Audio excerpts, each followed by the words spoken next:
Shalom Uvracha, on continue sur notre explication des mondes divins par rapport à la création, de ce qui précède la création. La création, en réalité, c'est ce qui s'appelle le Chalal HaPanui. La création, en général, bien avant le monde de la création, qui est un monde à part entière, alors il y a un état qui s'appelle le Chalal HaPanui, c'est-à-dire un endroit vide, qui a été mis à la disposition de la création des mondes, si on peut dire de cette manière-là. C'est-à-dire un endroit vide au-dedans même de Dieu, qui est l'endroit dans lequel tous les mondes vont se tenir. Cet endroit, étant donné qu'il a été, entre guillemets, créé, on va dire la résultante du Tzimtzum, du voilement du divin, ou du retrait du divin dans l'action spirituelle qui est expliquée dans le Etz Chaim, cet endroit-là, alors, il peut lui-même se définir et être appelé le Tzimtzum. Si bien que, on dira que la différence, par exemple, entre la Torah du Ramak, Rabbi Moshe Cordovero, et la Torah du Harizal, ça a été justement d'inclure tous les enseignements de Kabbalah dans une notion temporelle, le temps. Le temps, depuis le Tzimtzum jusqu'à l'aboutissement du monde de la matière, et c'est ce monde de la matière qui va vers la Géoula. Chez le Ramak, il n'y a pas de notion de temps. C'est une Kabbalah qui est intemporelle. Le Chidouche, donc la nouveauté du Harizal, ça a été de fixer le temps. Le temps commence chez le Harizal, bien avant le temps. Il faut préciser que le temps tel que nous on l'entend, c'est seulement à partir du monde de la création. Mais bien avant ça, la notion de construction à partir du temps, c'est le Tzimtzum. Le Tzimtzum, Dieu remplit tout. Les sages diront l'étymologie des choses par le fait que Dieu remplit tous les mondes, mais les mondes n'existent pas encore. Il remplit tout. Et les mondes ne peuvent pas exister parce qu'il est une lumière infinie qui remplit tout. Il se remplit lui-même. Tout à coup, il va faire un endroit pour que les mondes puissent exister au-dedans de lui-même. L'image qui est donnée par le Maggid de Mezritch, et qui sera retenue par les Rebbeim dans les Mamarim, c'est qu'un maître doit prendre conscience de son élève au-dedans de lui avant de pouvoir enseigner à cet élève. Tant que le maître n'est pas à même de concevoir l'élève en lui, alors l'élève n'existe pas pour le maître, et il n'y a pas de lien entre le maître et l'élève. Pour que l'élève puisse exister dans le maître, il faut que le maître se mette de côté lui-même, ce qui s'appelle dans les termes de la Pnimiut Torah Anachat Atzmuto. Il prend toute son essence et la met de côté, il la dépose en dehors de lui. De ce fait, il a fait une place pour l'élève au-dedans de lui, et l'élève peut exister dans le maître. Dès que l'élève peut exister dans la conscience du maître, le maître peut trouver un langage qui va être à même d'enseigner à cet élève. Et cette action-là, spirituelle, dans le maître pour préparer l'élève au-dedans de lui, c'est l'action qui a été prise, la définition, l'exemple même de l'action divine qui a été faite par Dieu. Dieu, pour pouvoir laisser une place au monde, il a conçu le monde en lui. Et concevoir le monde en lui pour Dieu, c'est déjà un état de création absolue. Concevoir le monde, c'est-à-dire l'apparition des 10 sphirotes, des 10 mesures de dévoilement. Et ça a été de faire qu'apparaisse maintenant le monde. Où s'est passé les choses? Où s'est passé tout ça dans le divin? Où ça s'est passé, on va dire tout simplement dans Malchut de Ensof. Quand je dis tout simplement dans Malchut de Ensof, on va dire mais qu'est-ce que c'est la Malchut du Ensof? La Malchut, c'est la royauté. La royauté de l'infini, les Mekoubalim, les commentateurs de la Kabbalah diront on ne sait pas ce que ça veut dire. Mais tous les mondes ont été créés dans la royauté de l'infini. La royauté, il y a 10 sphirotes. La première sphira s'appelle la Chokhma, la sagesse. Et la dernière sphira s'appelle la royauté, la Malchut. C'est dans la royauté, la dernière des sphirotes, que les mondes se sont tenus. On va dire, qu'est-ce que cette royauté? Alors les Mefarshim, les commentateurs diront qu'on ne sait pas où se trouve la royauté de l'infini, puisque c'est l'infini. Donc on ne peut pas dire où commence, où se termine l'infini. Mais lui, il le sait très bien. La Chassidoute rajoutera un autre enseignement, pour expliquer cet enseignement-là de la Kabbalah, qui a priori ne nous explique pas grand-chose. Et c'est vrai que la Kabbalah, quand on étudie la Kabbalah et que l'on vient poser des questions, on dira, ici on ne demande pas comment, mais on ne demande pas pourquoi, mais on demande comment.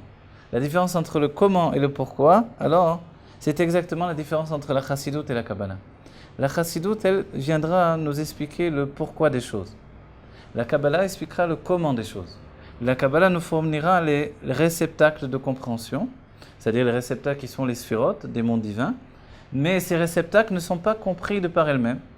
Il est dit qu'un élève du Baal Shem Tov avait fait un rêve, il s'est retrouvé dans le Gan Eden et il a vu que le Baal Shem Tov venait parler au Harizal et qui lui posait la question, pourquoi tu as donné une telle Torah?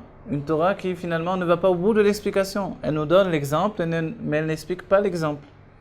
puisque la Kabbalah peut faire que l'on devienne très grossier au lieu de se raffiner, puisqu'on explique des choses de manière très corporelle. On va parler dans Adam Kadmon, l'homme antérieur dans les mondes divins, il y a les yeux d'Adam Kadmon, le nez, les poils de barbe, on va dire, et les pieds, etc. On va dire, mais alors c'est quoi tout ça? On peut devenir très grossier au contraire. Il faut dépasser l'exemple et arriver au sujet lui-même. Le sujet lui-même, c'est le sujet qui va être exprimé par la chassidoute, c'est-à-dire exprimer les choses dans l'âme. Après tout, le corps lui-même, il n'est qu'un exemple de ce qui se trouve en lui, qui est l'âme.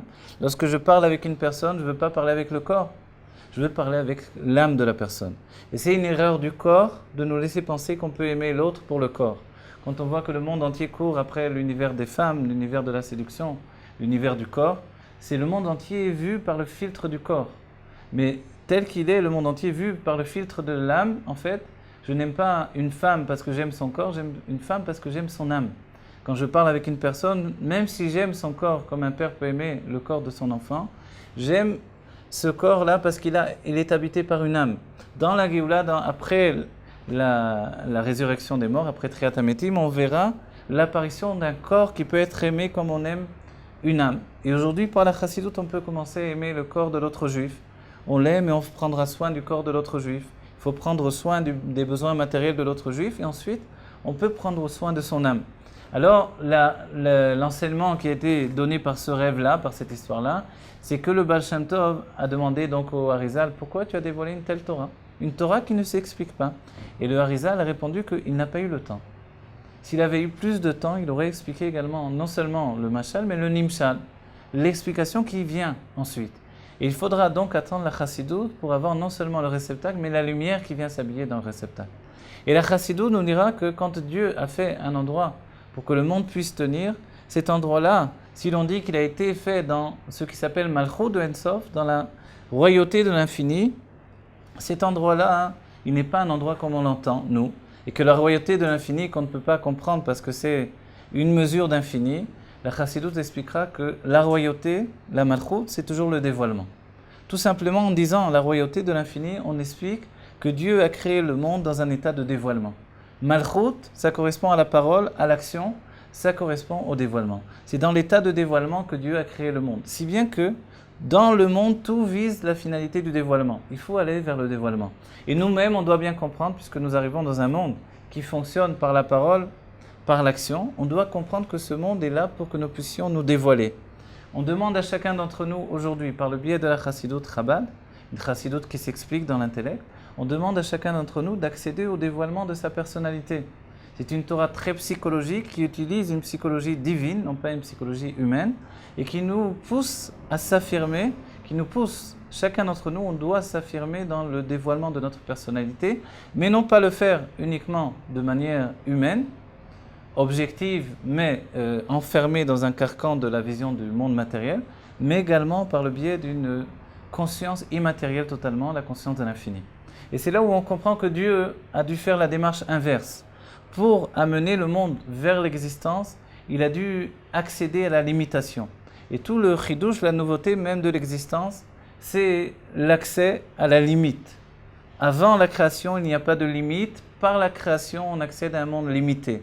Le monde de la limitation, c'est un monde qui est capable de sortir de l'infini pour accéder à une conclusion. Qu'est-ce que c'est la conclusion? La conclusion, c'est un juif qui est une âme habillée dans un corps et qui s'exprime par le biais de sa parole pour dévoiler l'infini qui se trouve en lui. Chacun d'entre nous, nous sommes à même d'expliquer une infinité de choses infinies. Comme les mondes divins, le Harizal dira, donc Rabbi Chaim Vital, qui est toujours le porte-parole du Harizal, il dira qu'il y a une infinité de mondes infinis. Et on ne les étudie pas. Pourquoi? Parce qu'ils sont infinis. Mais à quoi servent ces mondes infinis? Ils servent à l'infini, à l'expression de l'infini. On va dire, si je retraduis dans la chassidoute à ma personnalité, je veux dire, à quoi pourrait me servir une infinité de mondes infinis? Alors, c'est dans le monde de l'évaluation qui a précédé la création que je comprends ce sujet-là. L'évaluation, c'est de définir une infinité de mondes infinis dans ma personnalité. Le monde, c'est la limite, une infinité de possibilités de limites dans ma personnalité. Toutes les fois où je me limite, toutes les fois, je dévoile que j'ai encore plus d'inconscient à délivrer de son infini. C'est-à-dire que l'inconscient tel qu'il est dans l'infini, c'est le monde du Tohu. le monde du désordre, qui n'amène pas à une construction.